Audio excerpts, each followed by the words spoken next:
तेलंगाना प्रदेश Congress committee के गांधी भवन से मंडल सतह पर मंडल सदर और टाउन सदर के तकर्रुरात के ऐलान पर जहीराबाद मंडल कांग्रेस सदर नरसिम्हा रेड्डी ने सख्त बरहमी का इजहार किया है।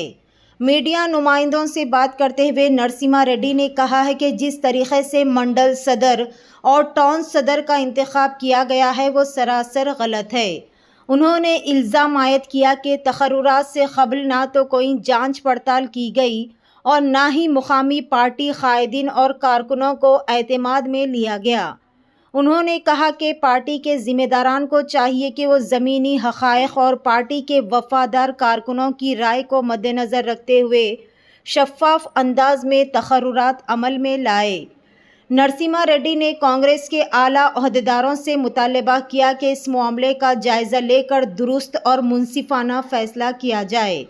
इस मौके पर इमाम पटेल मलचलमा सोसाइटी के vice chairman Malla Reddy director CDC Ramulu साबिक जहीराबाद मंडल वाइस एमपीपी मगडमपल्ली मंडल के साबिक एमपीपी जी रेड्डी साबिक सरपंच खासिमपुर राजू समेत दीगर कांग्रेस कायदीन भी मौजूद थे। అందరికీ నమస్కారం। నేను P Narasimhareddy Zaheerabad mandal party Congress party అధ్యక్షుడిని। మరి ఇన్ని రోజులు నాకు మండల అధ్యక్షునిగా ఆదరించిన జహీరాబాద్ మండల కాంగ్రెస్ పార్టీ ప్రతి గ్రామ పంచాయతీ నుంచి నన్ను ఆదరించిన కార్యకర్తలకు, నాయకులకు, గ్రామ సర్పంచులకు, గ్రామ అధ్యక్షులకు అందరికీ నమస్కారం, ధన్యవాదాలు తెలుపుతున్నాను। మరి ఈరోజు జరిగిన ప్రక్రియ జైరాబాద్ నియోజకవర్గంలోని అన్ని మండలాలకు, మరి జైరాబాద్ పట్టణం, కోయిర్ పట్టణాలకు అధ్యక్షులను నియమించడం జరిగింది। మరి ఇంతకుముందు జరిగిన విషయం ఎట్లా అంటే, ప్రతి మండలానికి సంబంధించి మీటింగ్ అరేంజ్ చేసి సమావేశం లోపల గ్రామ నాయకుల, గ్రామ అధ్యక్షుల, మాజీ సర్పంచులు, మాజీ ఎంపీటీసీలు, మొత్తం మండలానికి సంబంధించిన నాయకులందరి అభిప్రాయం తీసుకొని మరి ఎవరైతే బాగా పనిచేస్తారో మరి ఆ విధంగా అధ్యక్షులను ఎంపిక చేసేవారు। మరి ఈసారి చూసినట్లయితే మరి ఇట్లా మండల్ ప్రెసిడెంట్ల ఎన్నిక జరుగుతున్నట్టు కూడా తెలియదు। మరి సడన్గా ఈరోజు పేపర్ల ఒక సోషల్ మీడియాలో పేర్లు రావడం జరిగింది। మరి కాంగ్రెస్ పార్టీ నాయకులకు, పెద్ద నాయకులకు అందరికీ కూడా, జహీరాబాద్ కాన్స్టిట్యున్సీకి సంబంధించిన నాయకులందరికీ కూడా మనవి చేస్తున్నాను। మరి ఏ విధంగా సెలక్షన్ చేసినారో మళ్ళీ అర్థం కాదు। కొంత మట్టుకు కరెక్ట్ చేసినా, కొంత మట్టుకు మాత్రము తప్పిదాలు జరిగినట్టు అనిపిస్తుంది। మరి ఇది నా అభిప్రాయం మాత్రమే। ఏ విధంగా అంటే, మరి జహీరాబాద్ మండలానికి సంబంధించిన అధ్యక్షుని పేరు ఉగ్గ్యాల రాములుగా వచ్చింది। మరి చూసిన తర్వాత నేను మాట్లాడడం జరుగుతుంది। ఏ విధంగా అంటే, ఆయన పార్టీలకు వచ్చి 2.5 సంవత్సరాలు అయిపోయింది। మరి గ్రామంలో సర్పంచ్ కిలవాడి కూడా మొన్ననే ఓడిపోవడం జరిగింది। మరి ఆదరణ లేని ఆయనకు, ఒకటే కులాన్ని పట్టుకొని వేలాడే ఆయనకు మండల్ ప్రెసిడెంట్ జహీరాబాద్ మండలానికి చేయడము కరెక్ట్ కాదని నా అభిప్రాయం। మరి వీళ్ళు కాంగ్రెస్ పార్టీని ఉద్ధరించడానికో, లేక కాంగ్రెస్ పార్టీ మీద ప్రేమతో, కాంగ్రెస్ పార్టీ సిద్ధాంతాల మీద నమ్మకంతోనో రాలేదు వీళ్ళు। అవతల పార్టీల, వేరే పార్టీలలో పనిచేసి మరి ఆ పార్టీల వాళ్ళ తగాదాలు దేని గురించి వచ్చినాయో, ఏ సంపాదన గురించా మళ్ళీ ఏ దాని గురించి వచ్చినాయో తెలియదు। మరి అవతల పార్టీ పెద్ద నాయకులు మెడల్ బట్టి గెంటేస్తే, గేట్ ముందటికెళ్ళి దొబ్బేస్తే వచ్చి కాంగ్రెస్ పార్టీలో చేరడం జరిగింది। అంతేగాని కాంగ్రెస్ పార్టీ ప్రేమతోని కాదు। మరి అట్లాంటి వాళ్లకు 2 సంవత్సరాలన్నర సమయం లోపల వాళ్ళు చేసిన సేవలు కూడా ఏం లేదు కాంగ్రెస్ పార్టీకి, జహీరాబాద్ మండలానికి। అటువంటి వాళ్లకు మండల్ ప్రెసిడెంట్ చేయడం తగిన చర్య కాదు। దీన్ని వెంటనే రద్దు చేయాలని పెద్ద నాయకులందరికీ కూడా మనవి చేస్తున్నాము। మరి ఈ జహీరాబాద్ మండలానికి సంబంధించి కావాలంటే ప్రతి గ్రామం నుంచి సర్పంచులు, అధ్యక్షులు, గ్రామాధ్యక్షులు, మాజీ ఎంపీటీసీలు, పెద్ద నాయకులందరూ కూడా అరేంజ్ చేసి సమావేశం ఏర్పాటు చేసి అందులో అందరు కలిసి ఎవరికంటే వాళ్ళకి ఇస్తాం, పార్టీకి పనిచేసిన వాళ్ళు ఉండాలి, పార్టీ మీద నమ్మకం, సిద్ధాంతాల మీద నమ్మకం ఉన్నోళ్ళు ఉండాలి.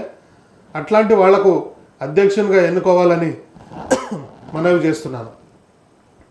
మరి ఇంకొక విషయం ఏమదంటే సామాజిక న్యాయం కూడా ఇందులో ఎక్కడ కూడా కనిపించలేదు. ఎందుకంటే మొత్తము 7 మండల అధ్యక్షులు, ఇప్పుడు 2 టౌన్లు 5 మండలాలు అన్నిటి కలిపి ఒక్క ఎస్సీ నాయకుని కూడా మండల ప్రెసిడెంట్ ఇవ్వని పరిస్థితి. మరి ఈ విధంగా ఎందుకు జరిగింది? ఎస్సీలు మన పెద్ద ఎత్తున ఉన్నారు మన మండలం లోపల, మన నియోజకవర్గం లోపల. ఏదో ఒక సామాజిక న్యాయం చేసి ఒక మండలానికి ఖచ్చితంగా ఎస్సీలకు కూడా ఇవ్వాలని కోరుతున్నా. అదేవిధంగా మళ్ళా రెడ్డిలకు కూడా జైరాబాద్ కాన్స్టిట్యున్సీ లోపల రెడ్డిలు చాలా మట్టుకు కాంగ్రెస్ పార్టీని నమ్ముకొని ఉన్నారు. కాంగ్రెస్ పార్టీ కొరమే సిద్ధాంతాల మీద నమ్మకంతో కాంగ్రెస్ పార్టీ మీద ప్రేమ ఉన్న నాయకులందరూ పనిచేస్తున్నారు. అది కూడా కాకుండా మరి ఒక రెడ్డికి కూడా ఇయ్యని పరిస్థితి. నేలకల్లా ఒక రెడ్డికి ఇచ్చారు, కానీ అది బీసీ రెడ్డికి ఇచ్చారు. మరి ఉన్న మొత్తము బీసీలకు ఇచ్చేసారు. సామాజిక న్యాయం కూడా చేయాలని అందరితో పెద్ద నాయకులతో మనవి చేస్తున్నా. ఇంకొకసారి ఆలోచన చేసి అందరి అభిప్రాయం తీసుకొని ప్రతి ఒక్కరి అభిప్రాయం సేకరణ చేయండి. ఎవరైనా సరే పెద్ద నాయకులు అందరికీ మనవి ఇస్తున్నా. నేను నాకు ఆదరించిన ఇన్ని రోజులు ఆదరించిన వాళ్ళు నాకు ఎప్పుడు పొమ్మన్నా నేను దిగిపోయేవాడిని. నాకు 3 టర్ములకు అవకాశం ఇచ్చారు. మరి మీకు అందరికి కూడా రుణపడి ఉంటా. ఇప్పుడు వచ్చేవాళ్ళని కూడా మంచి నాయకుడిని చూసి ఎన్నుకోవాలి. అధ్యక్షుని చేస్తే వాళ్ళు మళ్ళీ, ఎందుకంటే 3 సంవత్సరాలు వాళ్ళు పదవిలో ఉంటారు కాబట్టి ఒక ఎన్నికలు కూడా ఇప్పుడు రాబోయే జనరల్ ఎలక్షను, మరి ఎంపీటీసీ జెడ్పీటీసీ స్థానిక ఎన్నికలు కూడా వాళ్ళు పోటీ చేయవలసి ఉంటుంది, కొట్లాడవలసి ఉంటుంది. కాబట్టి సమర్థవంతమైన నాయకులకు ఈ మండల ప్రెసిడెంట్ ఇవ్వాలి. మళ్ళొకసారి ఆలోచన చేసి సామాజిక న్యాయం కావాలి, అదేవిధంగా అర్హత ఉండాలి. రాష్ట్ర కాంగ్రెస్ పార్టీ ఏదైతే నిబంధన పెట్టినరో ఖచ్చితంగా 3 సంవత్సరాలు పార్టీలో పనిచేసి ఉండాలి. పదవి కావాలంటే 5 సంవత్సరాలు పార్టీలో పనిచేసి ఉండాలి నిబంధన ఉంది. 2017 తర్వాత వచ్చిన వాళ్ళకు ఏ పార్టీ పదవులు ఇవ్వకూడదని నిబంధన కూడా ఉంది. కాబట్టి ఇంకొకసారి ఆలోచన చేసి మరి కరెక్ట్ పనిచేసిన వ్యక్తులకు ఈ 10 సంవత్సరాల నుంచి ఎవరైతే పార్టీకి కష్టపడి పనిచేసారో, మరి టీఆర్ఎస్ ప్రభుత్వం లోపల 10 సంవత్సరాలు ఎన్నో ఒడిదొడుకులు ఎంతో కష్టపడి నిలబడి పార్టీ నిలబెట్టిన నాయకులు చాలామంది ఉన్నారు. పార్టీ కొరము టీఆర్ఎస్ నాయకులు ఎన్ని ఇబ్బందులు పెట్టి కేసులు చేపించి మా చేసుకునే పనులు చేయకుండా చిన్న చిన్న కాంట్రాక్టులు తీసేపించి రోడ్ల మీదకి తెచ్చిన టీఆర్ఎస్ నాయకులు మరి ఇప్పుడు మళ్ళా తీసుకుపోయి వాళ్ళ చేతులనే మన పదవులు పెడతామంటే కష్టపడ్డ నాయకులు ఎక్కడ పోవాలి? 10 సంవత్సరాలు కష్టపడి మేము ధర్నాలు చేస్తుంటే రోడ్ల మీద వాళ్ళు షాపులలో పక్కకి ఇలబడి నక్కుంటా ఇలబడి నగ్గుతున్నారు. అటువంటి నాయకులకు మీరు మండల అధ్యక్షులు చేస్తే వాళ్ళ చేకింద మేము పనిచేయాలన్నా? మాకు బాధ కలుగుతున్నది కాబట్టి మేము చెప్తున్నాము. దయచేసి పెద్ద నాయకులు అందరు కూడా పెద్ద నాయకులు నియోజకవర్గానికి ఇంకొకసారి ఆలోచన చేసి చేయాలని చెప్తున్నా. మనము ఎస్సీలు దగ్గర 40-50 లక్షలు ఉన్న పరిస్థితి అందరు కలిసి. రెడ్డిలు 20,000 ఉన్నారు కాన్స్టిట్యున్సీ లోపల. సామాజిక న్యాయం ఒకటి చేయాలి, పార్టీలో పనిచేసిన వాళ్ళకే ఇవ్వాలి. సమావేశం ఏర్పాటు చేసి గ్రామాల నుంచి అందరినీ సమావేశం ఏర్పాటు చేసి ఎవరిని సెలక్షన్ చేస్తే వాళ్ళ పరంగా ఇవ్వాలి. మీరు మీద లోపల ఏసీ రూమ్లో కూర్చొని సమావేశం లేకుండా ఏకపక్షంగా నిర్ణయిస్తామంటే కుదరది. దయచేసి ఇంకొకసారి అందరికీ చేతులు జోడించి నమస్కారం చెప్తూ తెలుపుతున్నా. ఈ అధ్యక్షుల ఎన్నిక ఏదైతుందో మంచి న్యాయబద్ధంగా చేయాలని కోరుకుంటూ మరి ఈ అవకాశం ఇచ్చిన అందరికీ ధన్యవాదాలు తెలుపుతున్నా.